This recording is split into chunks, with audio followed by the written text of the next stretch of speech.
네, 정말 은혜로운 찬송 아닙니까? 주님이 우리를 살리셨습니다. 세상에 많은 일들이 있고 저희들이 해야 할 일이 있지만 예배보다 앞선 일이 있을까요? 네, 이 세상에 아무것도 없습니다. 주님이 우리를 예배 드리러 하나님을 온전히 높이기 위해 우리를 살리셨고 우리를 교회로 모이게 하셨고 대강교회라는 교회 공동체로 우리를 하나 되게 하셨습니다. 우리 하나님께 영광의 박수 올려드립니다. 올해부터 저희는 교구 주간 예배를 새롭게 도입해서 하고 있어요. 그래서 지부 예배는 이제 지부별로 주간하여 돌아가는 것이고, 또 교구 예배는 이제 3개월에 한 번씩 1교구, 2교구 번갈아 가면서 하나님께 예배를 드리고 있습니다. 얼마나 하나님이 기뻐하실까요? 그죠? 지부별로도 예배드리고 또 교구별로도 힘있게 이렇게 하나 돼서 부를 수 있으니 하나님이 너무나 기뻐하시고 좋아할 일입니다. 오늘 말씀은 감사하기로 선택할 때 오는 기쁨입니다. 오늘 이 거룩한 주일에 이 말씀을 준비하면서 이왕이면 설교자가 삶 가운데 갈려있는 말씀을 전하면 좋겠다는 생각이 들었습니다. 최근에 제 마음에 자리 잡고 있는 한 가지가 있는데 그것은 친절입니다. 친절. 아무리 제 자신을 들여보아도요, 목사라는 직분을 가지고 있는 교회에서 활동하는 저를 들여다보아도 제가 이제 교회 밖에 나가면 제가 목사인 것을 모르잖아요, 사람들이. 그죠? 세상에 많은 사람을 만나는 가운데에서도 제 안을 들여다보면요, 타인을 향한 정말 진정한 마음에서 우러나오는 어떤 따뜻한 마음이나 사랑, 그것을 통해서 친절함을 베풀고 있는지 고민을 많이 하게 됩니다. 이런 것들이 제 마음 안에서 지속적으로 이루어지지 않는 것을 발견하게 되었고, 그것이 저에게는 고통입니다.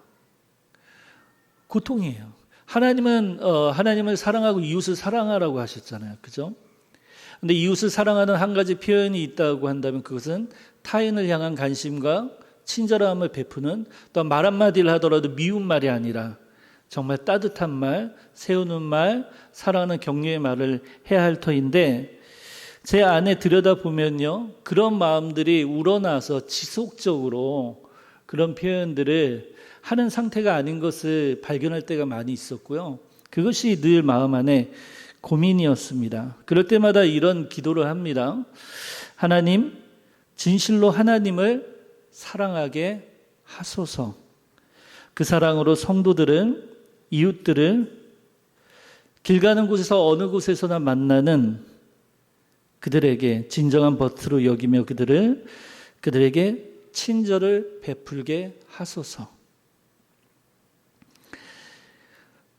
진실로 저는 그걸 원해요. 가식적인 게 아니라 정말 그런 사람이 되고자 원합니다. 그런 것들을 성령이 원하시는 것을 늘 마음 안에 발견을 해요. 하지만 그것에 부응하지 못한 제 자신이 괴로운 시간들이 많은 것이죠. 저는 평상시 말씀 묵상, 말씀을 암송하거나 성경을 읽을 때 주로 쓰는 어플이 있는데요. 갓비플이라는 홈페이지 잘 아시죠? 갓비플. 많이들 아실 거예요. 근데 이 갓비플에서 어플이 있습니다. 그 어플리케이션을 통하여서 말씀을 자주 들여다봐요. 하루 중에도 한 3번 정도의 말씀을 또 보내줘요. 계속 중간중간. 참 도움이 됩니다. 갓피플이라는 어플이.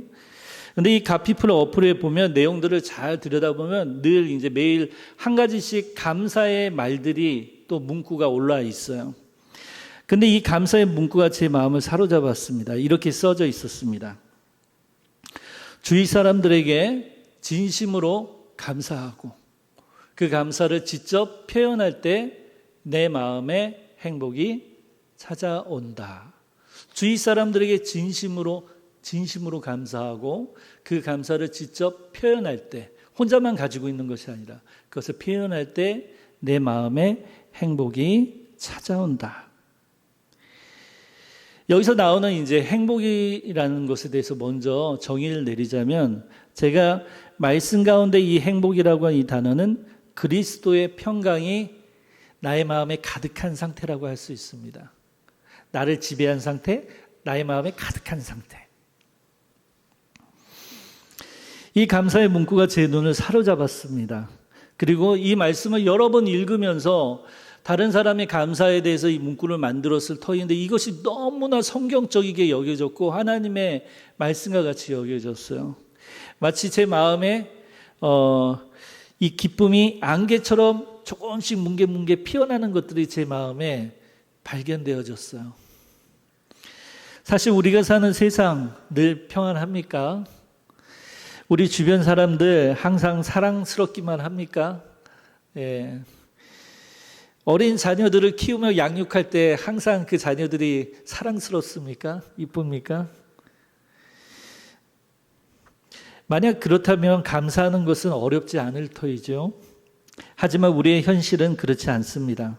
때로는 이해할 수 없는 고난들이 찾아오고 때로는 나에게 너무나 감당하기 힘든 어려움으로 한순간 벅차게 큰 아픔으로 다가올 때도 있습니다. 또한 마음을 상하게 하는 사람들이 불쑥불쑥 내 삶에 끼어들 때가 있고 나를 상처 주는 말들이 오고 갈 때가 있습니다. 또한 그런 사건들이 일어나기도 하지요. 감사하기는커녕 원망과 불평이 먼저 터져 나오는 것이 우리 본성입니다. 저와 같이 오늘 말씀을 듣고 있는 우리 사랑하는 모든 성도님들도 타인을 사랑하며 친절을 지속적으로 베풀며 감사하는 삶을 사시는 분이 대부분이기는 어렵겠지요. 저와 같은 고민이 있을지 모르겠습니다. 그럼에도 불구하고 하나님께서 오늘 이 말씀을 통해서 우리에게 끊임없이 그런 삶이 성령님을 통해 우리에게 지속적으로 들려주시는 것, 그거 정상이 아니야. 그 마음 상태, 하나님이 원하시는 마음 상태가 아니야. 그런 삶에서 다시금 하나님의 말씀과 우리를 계속 도전하고 계십니다. 이제 우리는 성경이 말하는 하나님께서 말씀하시는 감사를 통해서 정말 나와 함께하고 있는 가족들뿐만 아니라 교회 공동체 그리고 길을 가다 우연히 만나는 타인이라 할지라도 그들을 축복하며 그들을 사랑하고 그들을 위해서 마음속으로 기도하며 그리고 그들에게 친절을 베풀 수 있는 삶의 태도를 가질 수 있도록 오늘 말씀을 통해서 도전받기 원합니다.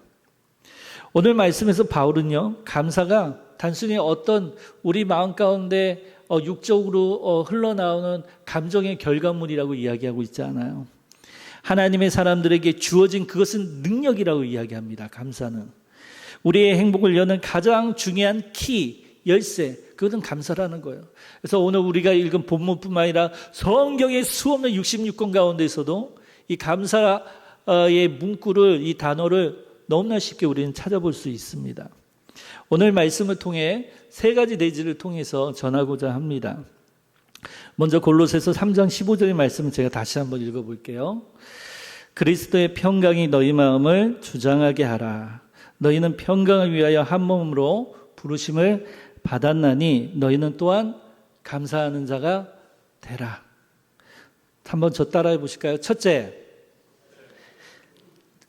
방심하셨죠? 예. 다시 이제 첫째, 감사하기로 선택할 때 그리스도의 평강이 옵니다. 그리스도의 평강이 옵니다. 감사하기로 선택할 때. 바울은 그리스도의 평강이 너희 마음을 주장하게 하라 선포한 뒤에 바로 뒤에 너희는 또한 감사하는 자가 되라고 명령하고 있어요. 왜 평강과 감사를 동일한 문장 가운데 나란히 표현하고 있을까요? 평강과 감사를. 이 둘은 결코 뗄 수 없는 관계이기 때문이죠. 여기서 주장하게 하라라는 말은요, 주장하게 하라는 말, 이 원어의 의미는 심판관이 되어 다스리게 하라.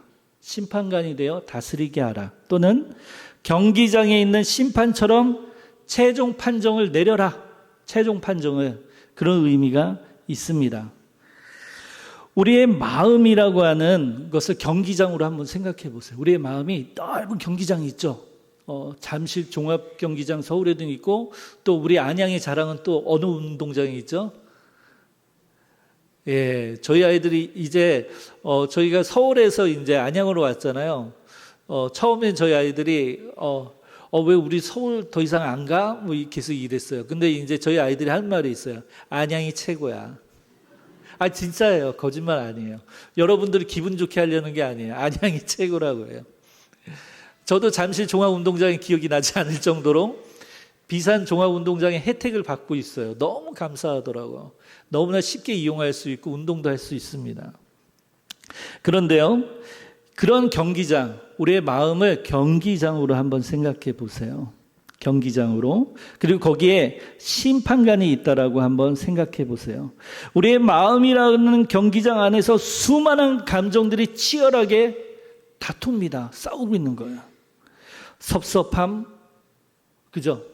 섭섭한 마음이 제일 쉽게 오는 것 같아요. 그죠? 섭섭함, 불안, 미움, 시기심, 질투와 같은 부정적인 선수들이 자꾸만 그 마음의 경기장에 튀어나와 우리의 마음을 어지럽힙니다. 이때 누가 심판을 보아야 합니까?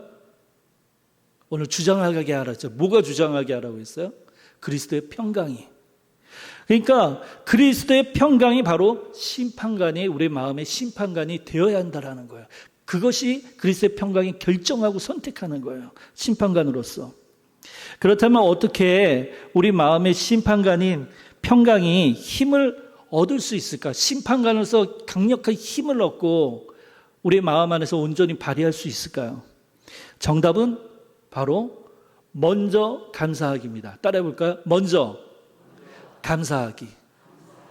먼저 감사하기. 아주 심플하죠. 하지만 이건 진리입니다.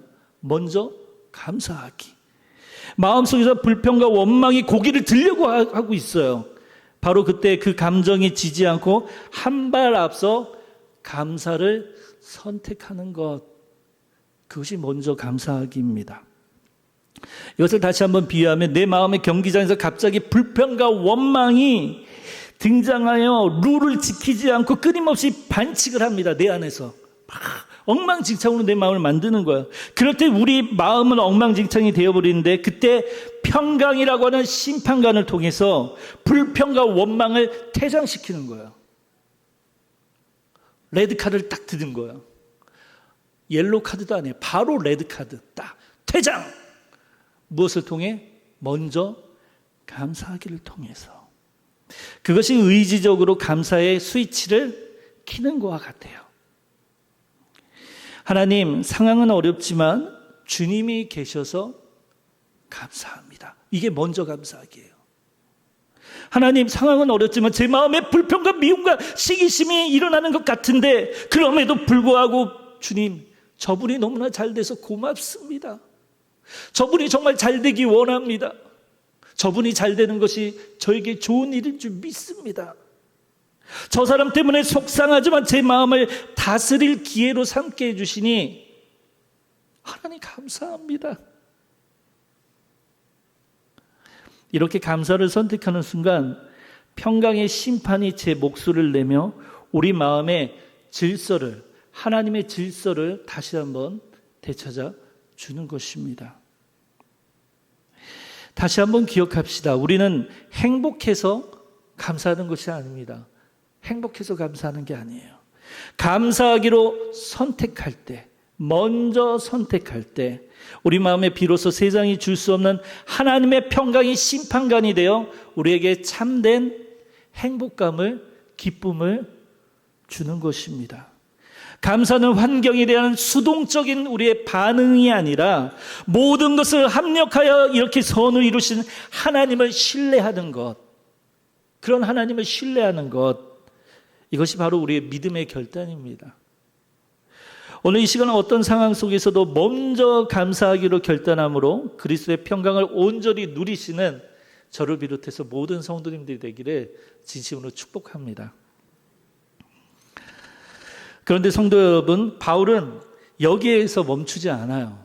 우리의 개인적인 어떤 평강, 그리스도의 평강이 우리 마음 가운데 오게 되는 것에도 그치지 않아요. 그가 선포한 평강과 감사는 나 혼자만의 행복과 평안만을 위한 것이 아니라고 가르쳐주고 있어요. 15절 하반절, 15절 다시 한번 띄워주시겠어요? 15절 말씀 보면요, 너희는 하반절에 보면 너희는 평강을 위하여 한 몸으로 부르심을 받았나니.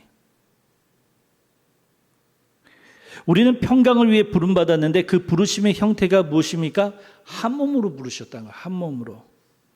하나님은 우리를 흩어진 개인이 아니라 그리스도 안에서 서로 연결된 하나의 몸, 즉 교회 공동체로 부르셨어요. 그건 명확한 사실이에요. 대강교회 어떻게 해서 예배드리게 되셨어요? 오시게 되었어요? 우리가 어떤 이유를 갖가지 이유를 생각하며 만들어낼 수는 있지만 그것만으로 불충분해요. 우리를 대강교회 가운데 예배드리게 하고 우리를 한 몸을 이루게 하신 것은 하나님이 하신 일이기 때문입니다. 하나님은 우리를 교회 공동체로 부르셨어요. 그렇다면 이 한 몸이 깨어지지 않고 건강하게 세워지려면 무엇이 필요한지 바울은 이 15절 하반절의 말씀을 통해 16절로 이어지고 있는 거예요. 그 내용이. 16절 궁금하시죠? 다시 우리 한번 볼까요? 16절 제가 읽어보겠습니다. 그리스도의 말씀이 너희 속에 풍성히 거하여 모든 지혜로 피차 가르치며 건면하고 시와 찬송과 신령한 노래를 부르며 감사하는 마음으로 하나님을 찬양하고. 따라해 봅시다. 둘째, 감사는 교회 공동체를 바꿔볼까요? 감사는 대강교회를 세우는 따뜻한 언어입니다. 아멘. 이 구절을 자세히 보면 건강한 교회가 하는 아름다운 일들이 나열되어 있어요. 교회의 본질입니다. 교회의 본질로서 서로 말씀을 가르치고 그리고 사랑으로 서로를 바로잡아주는 권면을 하고 그리고 한 마음으로 하나님을 찬양하게 하는 것. 이것이 바로 교회의 본질이죠. 그런데 이 모든 활동을 가능하게 하는 바탕이 있다라고 이야기하는 거예요. 16절에는. 이 모든 사역을 하나로 묶어주는 영적인 이걸 하나 되게 하는 본드와 같이 본드 아시죠? 접착제와 같이 하나 되게 하는 것이 있답니다. 그것이 무엇입니까? 맨 마지막 16절 하반절에 등장하는 감사하는 마음입니다. 그러니까 감사하는 마음이 교회 공동체 가운데 퍼지고 퍼져야 되는 거예요. 한번 생각해 보세요. 만약 감사라고 하는 이런 우리를 하나 되게 만드는 교회의 본질적인 이 사역을 가능케 하는 이 감사라고 하는 접착제가 빠진다면 어떻게 될까요? 본질적인 사역 앞에 언급한 거 이야기해 볼까요? 가르치는 거. 감사가 빠지면 어떻게 될까요? 나의 지식을 자랑하는 교만으로 빠질 수 있는 거예요. 감사가 빠졌을 때 나의 지식을 한없이 다른 사람들에게 드러내는 데 사용하는 교만이 될 수가 있어요. 권면은 어떠합니까? 감사가 빠지면 사랑의 돌봄이 아니라 그저 그 사람을 비판하기 위한 날카로운 칼이 될 수 있어요. 다른 사람들에게 상처를 줄 수 있어요. 서로에게 깊은 상처를 줍니다. 찬양마저도 감사가 빠지면 어떻게 할까요? 감사의 고백이 없다면 한 마음의 고백이 아니라 각자의 목소리를 내 목소리가 얼마나 아름다운지 들어봐. 불협화음을 내는 거예요.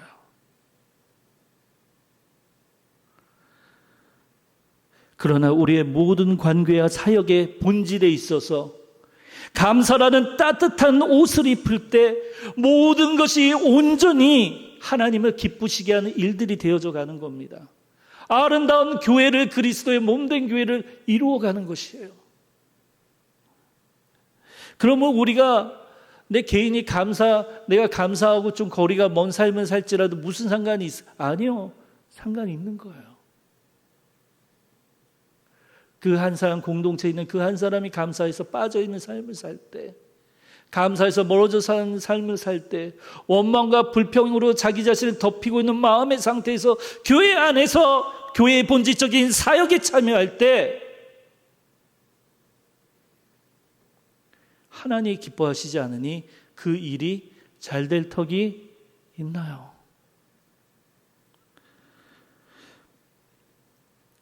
나 같은 죄인을 구원하시고 이 귀한 공동체의 일원으로 삼아주신 은혜에 감사합니다라는 고백이 우리 가운데 있어야 합니다.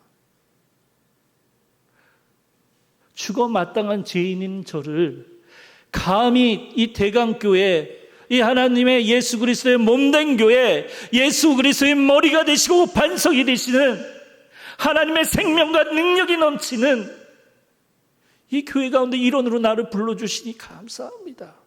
주님, 세상에 수많은 교회, 하나님의 몸된 교회가 있는데 이런 부족한 저를 대강교회 목회자로서 불러주시고 일원으로서 성도로서 함께 주의 사역을 기쁘게 감당하게 하시니, 오늘도 감당하게 하시니, 오늘도 포기하지 않고 그 일을 하나 되어 하게 해주시니 감사드립니다. 사랑하는 성도 여러분, 여기 우리 교구의 각 위원회에 속해 계세요. 그죠? 활동하고 계시죠? 봉사하고 계시죠? 점검해 보세요. 그 위원회에 맡겨진 일들을 지금 어떤 마음으로 하고 있는지, 감사하는 마음으로, 하나님께 받은 사명으로 그 일에 온전히 하나님의 몸된 본질적인 사역을 감당할 수 있도록 모든 위원회와 모든 기관과 모든 교구와 모든 곳에 감사가 넘쳐야 합니다. 이 감사가 비로소 우리 마음 가운데, 우리 공동체 가운데 깔려져 있을 때 우리의 가르침은요, 비로소 겸손해지고 하나님의 말씀이 온전히 우리 가운데 나아가게 되고 깊이 영향을 미치게 되고 우리는 더욱더 기도하게 되고 하나님 아버지 안에서 그 평강과 기쁨이 넘칠 것입니다.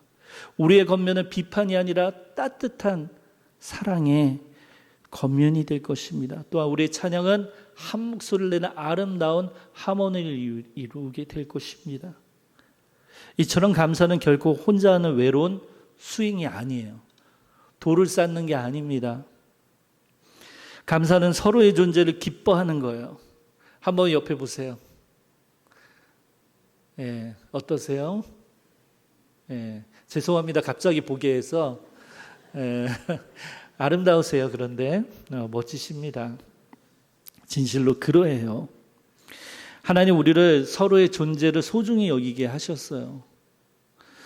서로를 기뻐하고 서로를 섬기고, 그리고 우리를 한 몸으로 묶어주신 하나님께 영광 돌리는 가장 강력한 사랑의 언어, 그것은 무엇? 바로 감사입니다. 우리가 꿈꾸는 교회가 바로 이런 교회 아닙니까? 거창한 프로그램이나 화려한 건물이 아니라, 계속 강조합니다. 저는 건물은 아무것도 아니에요.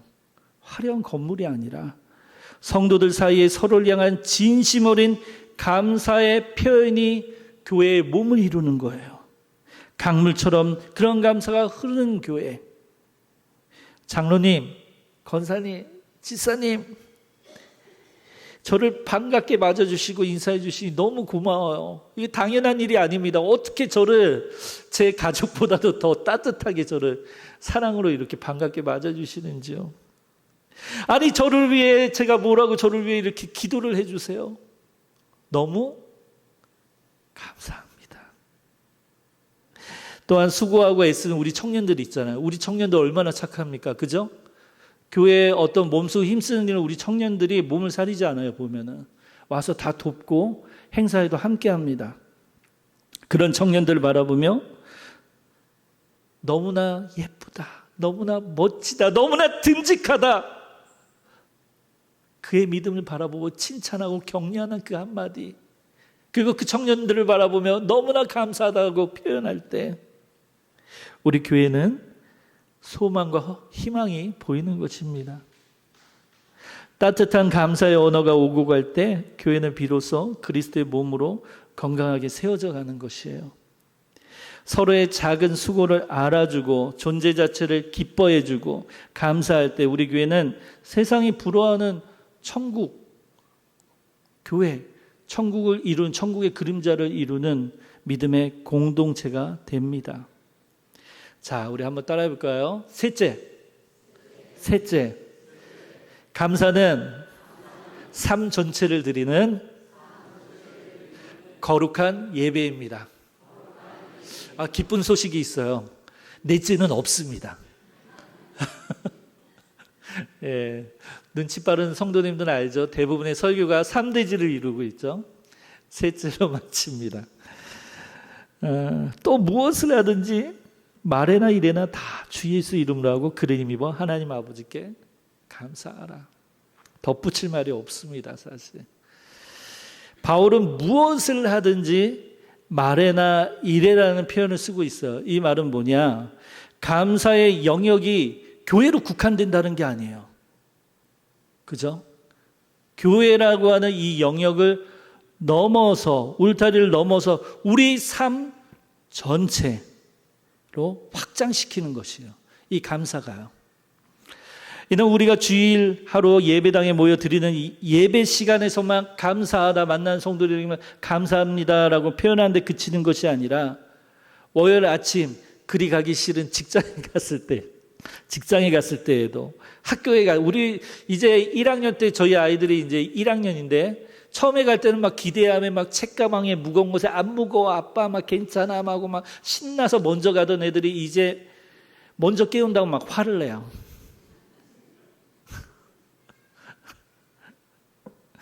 학교 가는 거 싫어. 학교 가는 거 힘들어합니다. 일찍 가는 거를. 월요일 아침 출근길이나 학업이나 내가 속한 모든 곳에 분주한 그런 일들 가운데 또한 자녀를 돌보는 고된 육아에 다시 시작이 되었을 때 요즘 할머니들도 그저 손주들 돌보면서 그 현장 가운데 하나님 앞에 거룩한 예배가 될 수 있어요. 그 모든 순간들이 바뀔 수 있어요. 무엇을 통해? 감사를 통해서. 어떻게 그것이 가능할까? 바로 중요한 게 있죠. 주 예수의 이름으로. 주 예수의 이름으로. 저는 예수라는 말만 나와도 마음이 정말 이거를 어떻게 표현해야 될까? 어떻게 설명이 안 됩니다. 그러니까 제가 가식적인 게 아니라 성경의 말씀에서 주 예수라는 표현이 나올 때마다 이걸 그냥 뭐 어떻게 표현할 줄 모르겠어요. 너무나 큰 감동이 옵니다. 그분은 우리의 전부입니다. 그분은 우리의 생명이에요. 그런데 이 감사라고 하는 곳에도 등장하고 있어요. 아까 그리스도의 평강에 그리스도로서 등장했죠. 그리고 오늘 17절에 분명하게 등장하죠. 주 예수 그 이름으로요. 사랑하는 성도 여러분, 우리의 일상이 예배가 되는 기적은 우리의 힘이 아니라는 거예요. 우리의 힘이 아니라 오직 유일한 그 이름, 한 이름, 예수 그리스도의 이름으로만 가능합니다. 그분을 힘입을 때에만 가능하다는 것이에요.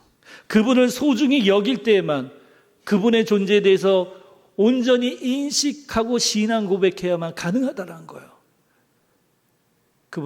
그분이 어떤 분이신지 분명하게 알고 신앙 고백하는 자에게 영향이 옵니다. 예수님은 우리가 감사할 조건들을 나열할 목록의 맨 마지막에 그저 계신 분이 아닙니다. 그분은 우리 감사의 유일한 이유이자 모든 것이에요. 우리가 감사해야 할 이유를 한 가지만 이야기하자면 예수 그리스도 그분 때문입니다. 우리가 어떻게 원수까지 사랑하며 감사할 수 있습니까? 우리가 또 때로 어떤 분들은 어렸을 때 그 부모의 학대와 그 고통과 말할 수 없는 상처 가운데 또한 성적인 어떤 상처와 아픔 가운데 있거나 가족과의 상실 가운데 있거나 어떻게 그럼에도 불구하고 나에게 상처 준 사람을 용서할 수 있고 그를 위해 기도할 수 있고 원수를 사랑할 수 있습니까? 어떻게 그 모든 내 과거와 상처와 아픔을 용서하며 감사하다라고 고백할 수 있습니까? 어떻게 하늘을 향하여 손가락질하며 나를 저주와 같은 삶으로 이끈 그 신이란 존재를 저주하지 않고 어떻게 감사할 수 있습니까? 나를 위해 십자가에서 피 흘리신 예수 그리스도, 그분이 내 마음을 지배하고 전부가 될 때 우리는 가능합니다. 우리가 어떻게 이해할 수 없는 고난 속에서도 감사할 수 있는가? 죽음을 이기시고 지금도 살아 역사하시는 예수 그리스도의 능력을 믿을 때 우리는 우리를 넘어서, 내 의지를 넘어서, 내 감정을 넘어서 미리 감사하기를 선택할 수 있고 기뻐할 수 있습니다. 그리스도의 평강이 우리 가운데 가득하게 할 수 있습니다. 예수 그리스도는 우리의 평범한 일상 전체를 황금보다 귀한 예배로 바꾸시는 분이십니다. 너무나 멋진 표현이죠. 우리의 평범한 일상 전체를 황금보다 귀한 예배로 바꾸시는 분, 우리의 삶을 완전히 역전시키시고 우리의 삶의 매 순간을 감사로 고백할 수 있도록 가능케 하신 분은 유일한 예수 그리스도, 하나님의 능력 되시는 분이십니다. 우리의 말 한마디, 우리의 작은 행동 하나하나가 그분의 이름을 검증하는 거예요. 통과시키는 거예요. 예수 그리스도의 그 이름 앞에 내가 생각하고 내가 마음속에 둔 모든 말들을, 마치 공항에 들어가면 뭐예요? 내가 가진 모든 짐들을 내려놓고 다 스캔해야 되잖아요. 그죠? 통과해도 되는 물건이 있는지 없는지 확인하잖아요. 그 모든 것들을 예수 그리스도 안에 내어드리는 거예요. 그리고 검증받는 것이에요. 그분의 이름을 비로소 통과할 때 하나님을 기쁘시게 하는 향기로운 제물로서, 삶의 예배자로서 우리는 감사하는 삶을 살 수 있습니다. 그러므로 주님 감사합니다 라는 우리의 고백은 단순히 고맙다는 인사가 아닙니다. 그것은 주님, 저는 주님만으로 충분합니다. 저는 예수님만으로 충분합니다. 주님이 제 삶의 주인이십니다. 제 삶의 전부입니다. 제가 이 세상의 모든 것을 가진다 할지라도 주님이 제 안에 계시지 않는다면 저는 모든 것을 가지지 않은 자와 같습니다. 하지만 세상의 많은 것들 가지지 않더라도 주님만이 제 마음에 계신다면, 주님을 소유할 수 있다면 제 마음에 저는 이 세상의 전부를 가진 자와 같습니다. 눈물의 신앙 고백, 사랑의 노래, 그것이 우리의 감사의 고백입니다. 이 위대한 감사의 비밀을 아는 자의 삶이 불행할 수 있을까요? 불행을 극복할 수 있을까요? 물론이요. 하나님이 하시는 일이기 때문에, 그분의 귀하신 유일하신 아들을 통해 약속하신 일이기 때문에 하나님은 그 일을 예수 그리스도의 이름을 통해 이루십니다. 이제 이렇게 아침을 시작해 보는 건 어떨까요?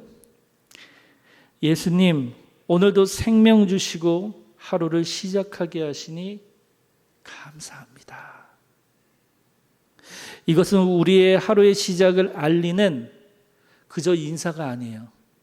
우리 삶의 하루의 시작의 예배입니다. 예배.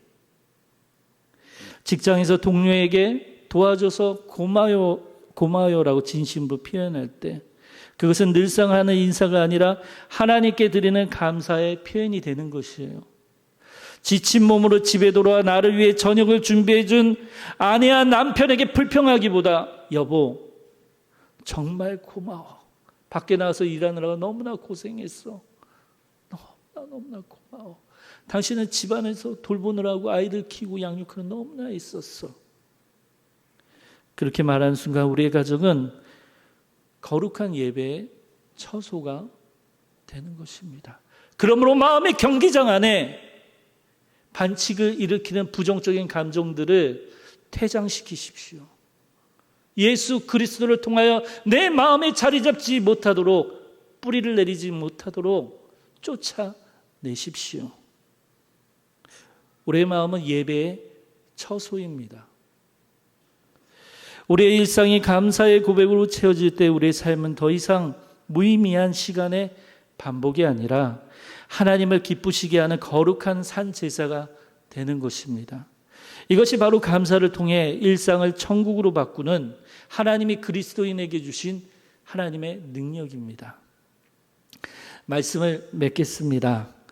우리 사랑하는 성도 여러분, 오늘 우리는 감사가 우리의 마음에 평강을 가져오는 영적인 선택이며 교회를 아름답게 세우는 따뜻한 언어이며 우리의 평범한 일상마저도 거룩하게 삶을 드리는 예배임을 우리는 나누었습니다.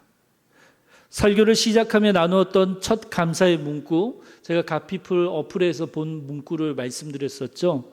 이 문구였어요. 기억나세요? 주위 사람들에게 진심으로 감사하고 그 감사를 직접 표현할 때 내 마음에 행복이 찾아온다. 서두에 제가 이걸로 시작했죠. 이제 말씀을 삶으로 살아낼 시간입니다. 오늘부터 우리 삶에서 감사를 회복하기 위한 작은 실천을 시작해야 합니다. 오늘 서두에 읽었던 이 문구가 이 말씀을 통해 세상의 지혜를 말하는 것이 아니라 우리를 가장 행복한 존재로 만드시려는 하나님의 약속으로 내포되고 있음을 저는 알았어. 왜 이 문구가 저에게 기쁨이 됐는지 오늘 이 말씀을 보면서 깨닫게 된 거예요. 이번 한 주 하루에 단 한 사람에게도 구체적으로 진심을 담아 감사한 마음을 표현하시기 바랍니다. 그 작은 감사의 표현이 우리의 마음을 치유하고 우리의 가정을 변화시키며 우리 교회를 새롭게 하는 놀라운 행복의 씨앗이 될 것입니다.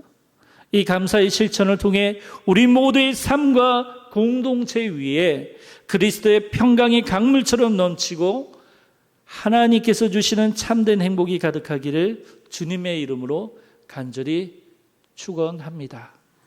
기도하겠습니다.